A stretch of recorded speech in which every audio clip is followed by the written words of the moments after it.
Today, we are unboxing and checking out the AOFAR rangefinder, specifically the GX-10W version. So we're going to see what it comes with. We're going to take it out on the course, test it out, and we're going to see if this very budget-friendly rangefinder could be an option and a valid option out on the golf course. As long as it works, I mean, the price point is amazing. This thing is $88 Canadian. That's tough to beat for what it says it does. I'm going to be comparing it to my tried and trusted Bushnell Tour V3 rangefinder. This thing is old, but it's held up. It still functions fine. Doesn't have any slope or any other bells and whistles, but it works. Now, this was sent to me by AOFAR. I said I would do a review on their product as long as they were okay with me being completely upfront with you, saying both the positives and the negatives of the product. So that is what I intend to do today. Let's unbox it and see what it comes with. So we've got a cleaning cloth, always nice. We have instruction manual. And there are different versions there, the different version card. So we are doing the GX-10W today. Nice. There you go. So everything comes right in the case except the cleaning case.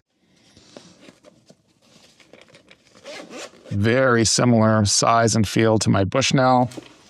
Oh, I like how it has a little compartment for extra stuff here. Comes with a battery, which is nice. Just your standard lithium battery. These rangefinders all take the same battery unless it is built in. And then the actual unit itself. There we go. Now, looks like the battery compartment is right on the bottom.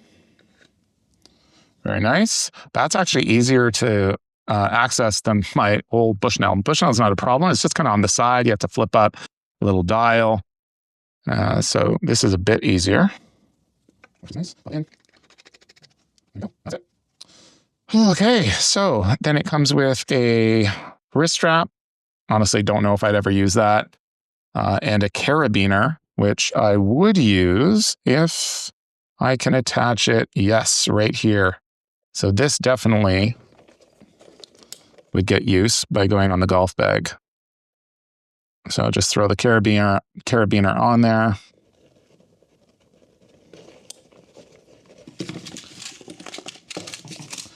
One of the things I like about this immediately, because it does come with batteries, or sorry, it is powered by disposable batteries, I should say.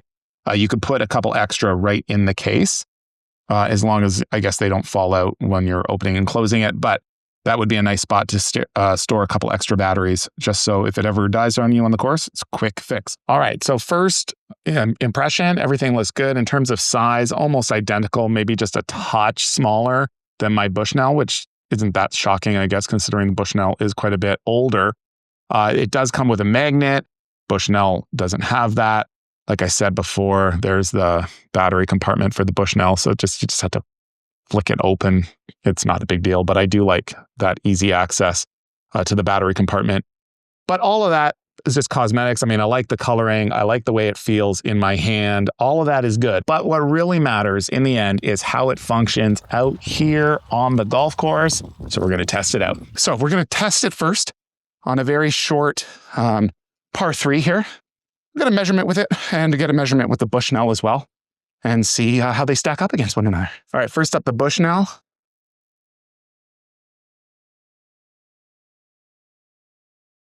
Bushnell's getting 118 and it just locked on now. So wasn't super fast to lock on. 118. And I'm getting, and that was locked on at least twice as fast. This is 119. Now it's saying slope 119 because there is no slope. So we're talking a yard difference. If that's consistent, I mean, first of all, who knows what's right? And if it's that close, who cares?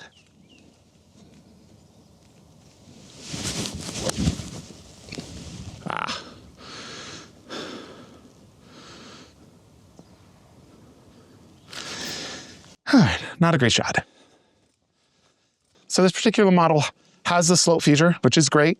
You can turn it on or off. It also has a scan mode. So it says if you are trying to zap a target, you're having a hard time because there's a lot in the background, you can switch to scan and then scan a whole bunch at the same time, up to, I think, 10 seconds at a time. I haven't really used that so far. I just kind of stick to flag lock mode. Apparently you can zap the flags within 300 yards. And if you're a cart person, magnet on the back, slap it on there. I know those are pretty standard nowadays, but it's pretty useful, especially with a unit at this price point. You're even getting little perks like that. For $88 Canadian, if it stays within a yard of the Bushnell and it zaps it faster than what I'm used to and locks on easier, pretty cool. I mean, for that price point, you can't go wrong. I cannot say I'm an expert on rangefinders. I don't know what's out there. I mean, I've looked, but I'm not taking a lot of time because really I just need the distance. That's all I truly care about. And so far, this is doing the job. The display is easier to read than my Garmin. Sorry, I said Garmin. Than my Bushnell. My Bushnell is smaller. This is a bigger screen with bigger numbers on it. And it's just clearer. It also apparently transitioned, if it starts to get darker, the text becomes like more red as opposed to a black. So it helps you see it even better. So we have another one coming up here. And I'll give you a look at what I'm looking at. Here you go. So as we approach my ball, just missed the fairway. Good drive, but just missed the fairway on the right. We've got a little pond here to the right. And my miss is to the right. So I'm glad to be on the right side, actually, because then I can aim up the left side. We're going to zap this and see what the AOFAR has to say compared to the Garmin. Second test here. We've got Bushnell coming in, grabbed it pretty quick. I zapped it twice, 144. AOFAR, 145. Twice, again, just slightly faster than the Bushnell, telling me 1 yard up. So again, not a lot of slope. And again, within 1 yard of the Bushnell, pretty happy with that. Hit it fat. All right, so this is a long par 5. Well, for me, it's a long par 5. And I'm gonna zap some trees at the end of it just to see what it can do. So the Garmin first, gonna try to get that big tree past the far right bunker. Garmin zapping that tree at 562 yards. 562 yards. AOFAR is zapping that tree at 562 yards. Slope reading of 568. So how good is that? That's pretty good. I mean, if you can zap something 562 yards away and the Bushnell, I probably said Garmin again. I don't know why I keep doing that. And the Bushnell and the AOFAR are giving me the same number from 562 yards. I mean, the quality's there, right? So I'm gonna give this a check for accuracy. I mean, so far, every time I've zapped it, it's either been exactly the same or within a yard of the Bushnell. So for accuracy, what else do I need? I don't need anything else. Plus, it is locking onto targets faster. Now, I'm just giving you my honest opinion here. They did send me this unit to review. I said I would only do it if I could give it an honest review. And I'm being honest. It's cheap, and for that price point, it's a great deal, I think, so far. So we'll continue to put through its paces and see what the final verdict is, but I'm impressed. So I'm gonna do another test. I'm gonna run a test from the 200-yard marker, the 150-yard marker, and the 100-yard marker. Just get 3 more distances as I'm coming in on this par 5. And again, just compare Bushnell to the AOFAR. I think we kind of are getting a sense of what's gonna happen, but the more tests, the better. It's giving me 203 to the pin. AOFAR, 206 to the pin. Interesting. That one's a big difference. Let's zap it again. Oh, no, it changed to 204.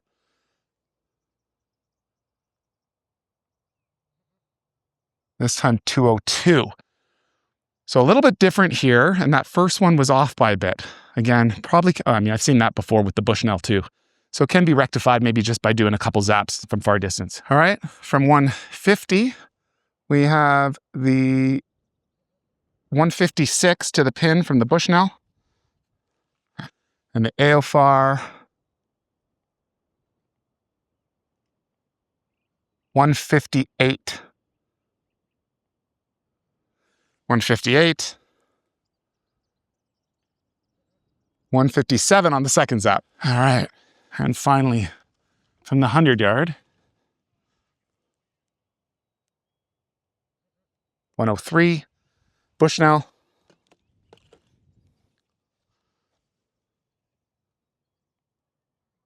103 AOFAR. Slope of 106, little extra info. So in summary, this is not going to talk to you. It's not going to tell you how far you hit each club. It's not going to have all those extra features, but do you really need that? What it is going to do is it's going to give you accurate measurements. It's going to give you that slope feature as well for more detailed information. And it's going to do it at an incredibly reasonable price. So if you're looking to replace your rangefinder or you're looking to buy a rangefinder for the first time, I would definitely consider buying the AOFAR. Great value. And I'm putting it on my bag. It's an upgrade actually compared to my Bushnell because my Bushnell didn't do slope.